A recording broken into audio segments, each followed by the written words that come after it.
Hey guys, how's it going? I'm coming to you with a quick tutorial about how I set up my Hobie Outback. This is the transducer kit that is given with the kayak when you purchase it. And I have my Lowrance Hook 4 with me, and I'll be installing that today. So the first thing you want to do is you want to take off the Lowrance plate. That comes pre-installed on the Hobies.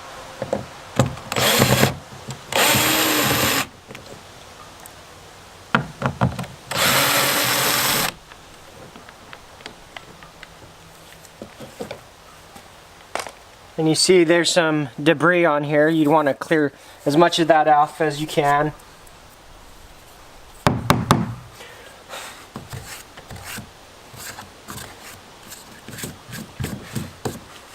What you're going to end up doing is mounting your transducer into here. So here's the transducer. And you'll end up mounting it like this. So the pieces that we're going to need are, they come with the kit. They are this piece right here. Let's see if we can get it. This is for my Hook 4 specifically. And so what you'll do is you'll set it up like so. And then these will go around that transducer.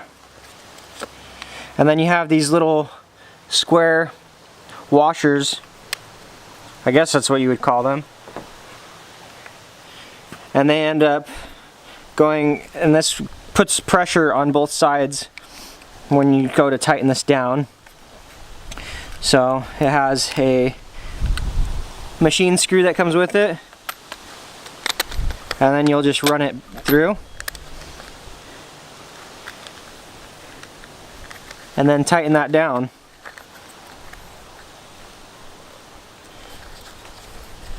And you can adjust the height of your transducer. You want a little bit of water right there. The only downside that we see is when you get sand and mud and stuff in here, it'll interfere. So I try to leave a little bit of a gap so that water surrounds it. But this is pretty much the first step of installing your transducer. And then what you'll do next is you'll run the cables through the scupper hole, and then we'll go from there. So now that you installed the transducer onto the plate, you run your cable through.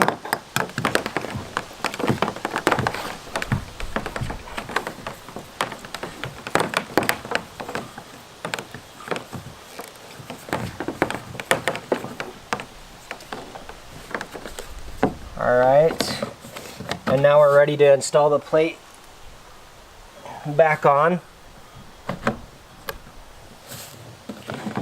And like I said, make sure there's no debris.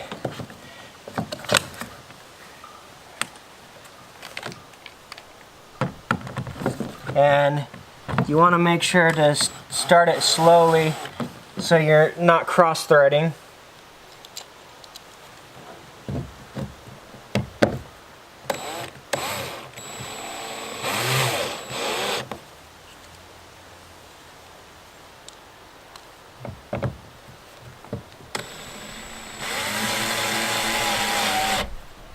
And you can adjust your torque.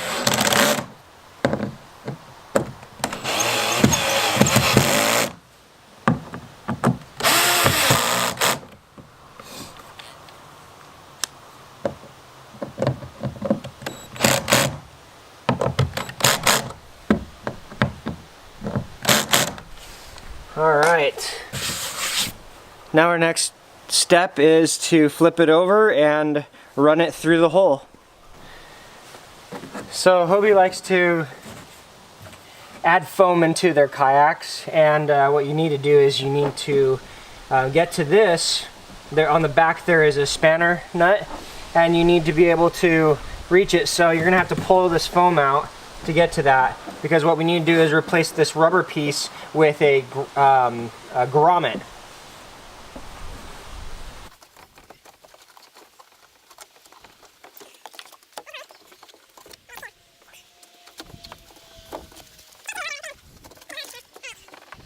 So now you can reach the spanner nut on here so you can run your transducer through. If you have someone with long arms, that would be the best, but let's see. So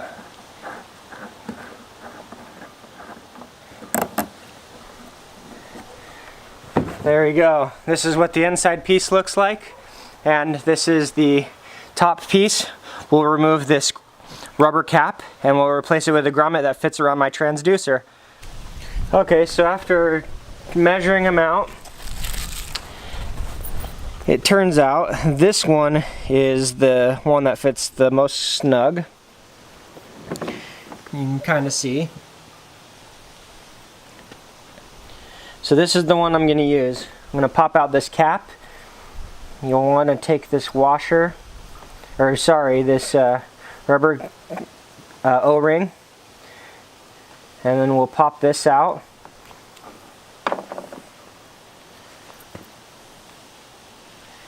And then we're going to pop that off, and that's just going to go right in there.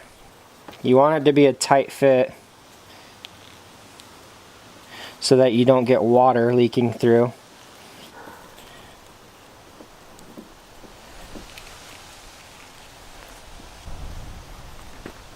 Okay, so once you find your grommet piece, you want to run this cable through now, that threaded hole, and this is going to go inside, and you're going to run it out another area, but we're going to do this right now and then seal it up.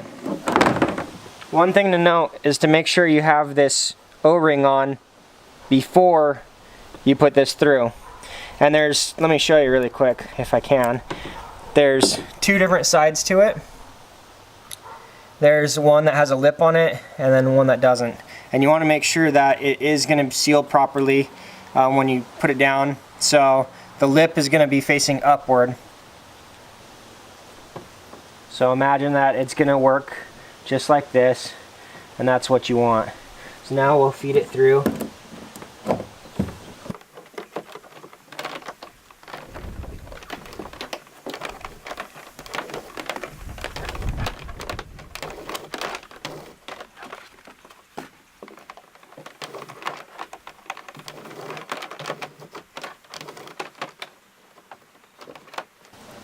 Just like that.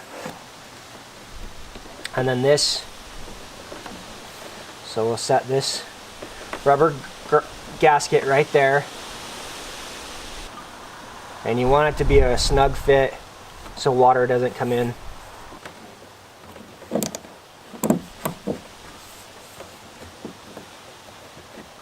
Perfect, just like that. And so on the other end, now you need to thread this basically onto your transducer cable. So you need to make sure that you're going the correct way. This is the way you're going to want to go. So if you ran it all the way up, you'd want to go from this side. And this is a bugger, but it does fit there, just like that. So now it's on the ring. And you just run it through the whole cable all the way back and just do the reverse of what you did to take it off. There we go.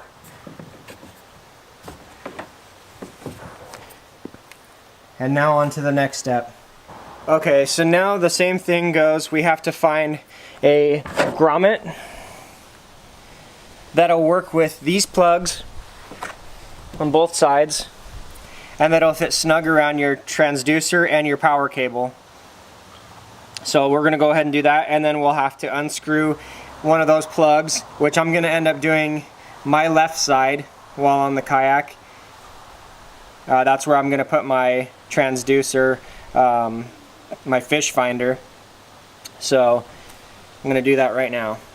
So the grommet that you're going to want to find is a double hole grommet. It's a double hole grommet, and that's going to be for the power cable, which is a little bit smaller diameter, and then for the transducer cable, which is a little bit bigger. And so now I'm going to pop that out and we're going to run that through. I could also do 1 and 1, so I can do a single hole and then run a on both of them, but I do like this setup a little bit better.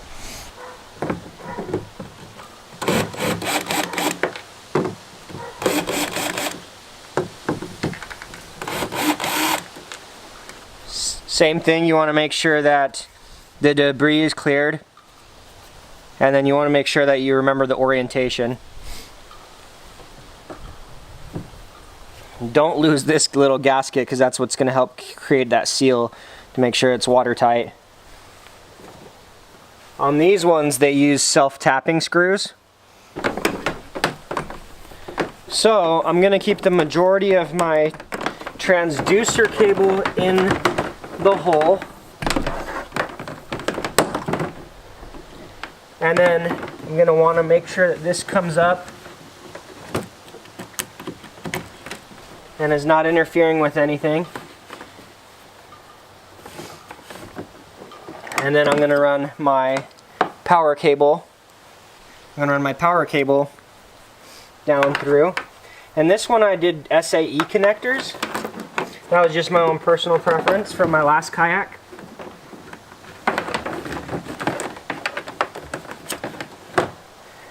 So there's my cables.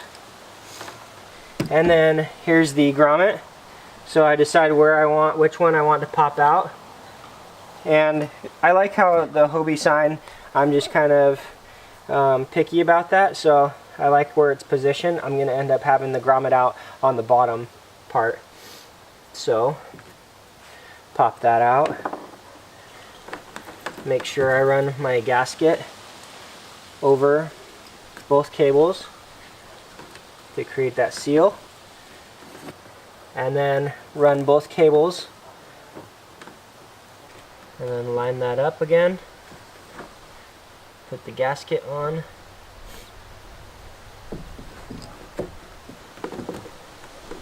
And now it's ready to be screwed back down.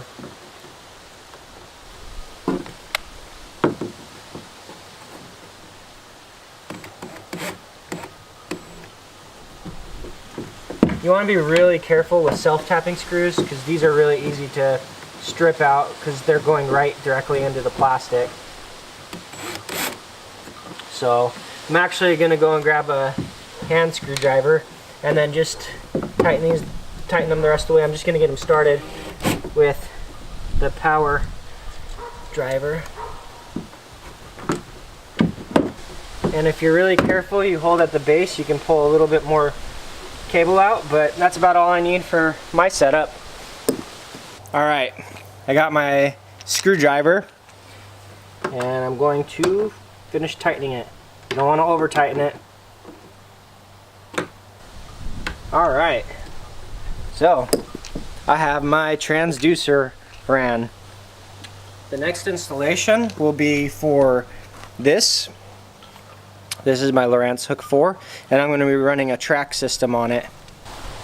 Okay, so I have my ram track right here. This is their aluminum extruded track.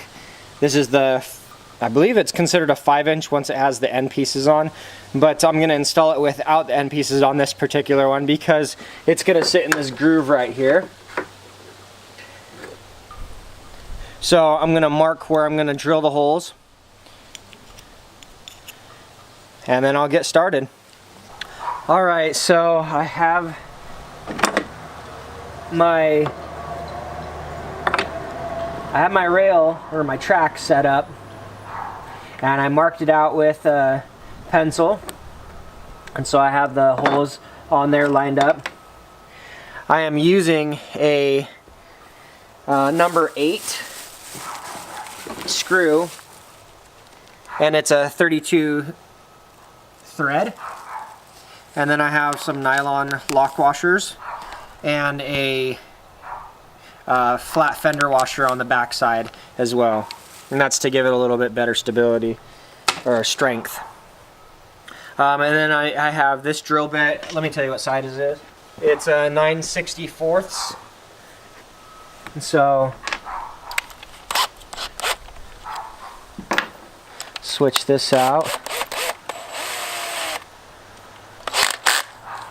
and then set it a little bit higher torque.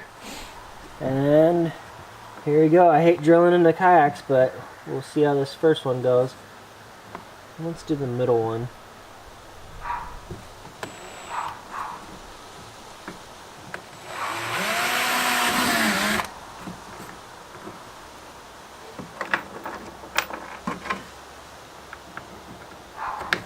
So I could probably go a little bit bigger, but I tend to like it a little bit snug. I might actually do that though. So I'm switching over a 5/32.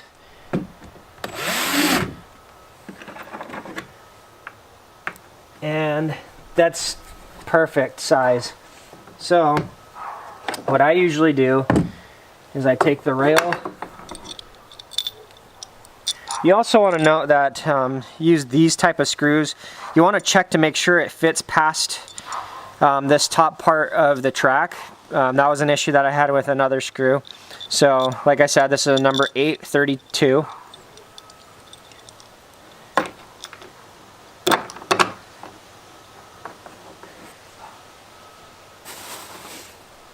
And then now that I have the other one as set as a marker, I can screw the other ones.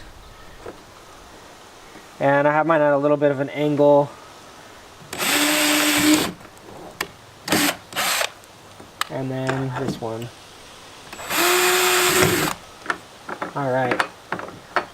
So now pull up these shavings. So this is the one I got. And you can do stainless. I chose just these standard, I think they're zinc plated. And these are a 1-inch. If they don't work, I have some 1 1/4 inch that are gonna give me a little extra length on there. So throw those in. And I just get these started again.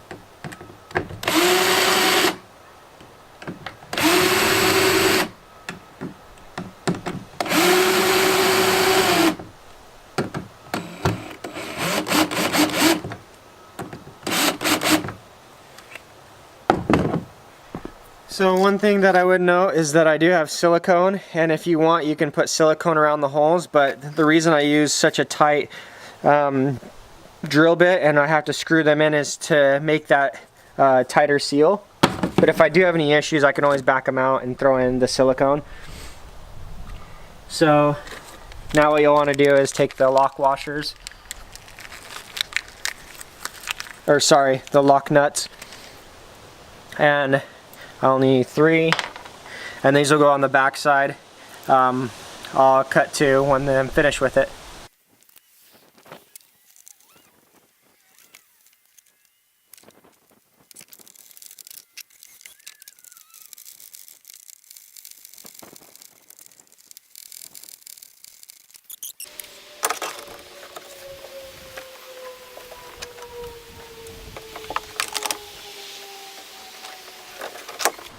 So this is a really quick, easy change.